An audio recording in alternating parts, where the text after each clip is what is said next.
Pemirsa, anggota Dewan Perwakilan Rakyat Aceh Besar Gunawan menggelar reses masa persidangan kedua di Gampung Rima Kenerem, Kecamatan Pekanbadak. Dalam reses tersebut bertatap muka langsung dengan masyarakat untuk menjaring aspirasi. Terima kasih kepada Bapak Gunawan. Dalam resesnya yang dihadiri oleh puluhan masyarakat Rima Kenerum ini, Gunawan mengatakan bahwa sebagai anggota legislatif DPRK Aceh Besar akan rutin secara berkala menggelar reses. Politisi Partai Aceh ini menegaskan bahwa sebagai wakil rakyat untuk kembali ke daerah pemilihannya guna menyerap berbagai aspirasi masyarakat. Menurut Gunawan, turun langsung menemui masyarakat merupakan hal penting bagi dirinya selaku anggota DPRK, karena dengan bertatap muka secara langsung, ia akan mendapatkan aspirasi dan berbagai keluhan yang didapat secara langsung dari masyarakat yang berada di daerah dapilnya.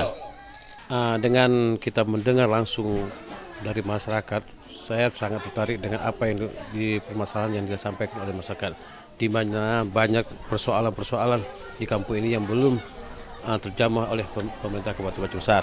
Ke depan, saya sangat berharap dengan semua kerja tim untuk dapat membantu seluruh permasalahan yang ada di desa Rima Kenerem tersebut. Dalam pertemuan reses anggota DPRK Aceh Besar ini, masyarakat Rima Kenerum menyampaikan berbagai keluhan terkait pelayanan publik dan pembangunan. Selain itu, masyarakat juga meminta kepada anggota DPRK agar menciptakan lapangan kerja dan pemberdayaan ekonomi sehingga nantinya bisa melahirkan suatu produk unggulan yang bisa memberikan kesejahteraan bagi masyarakat setempat. Dari Aceh Besar, Tim Liputan Aceh TV melaporkan.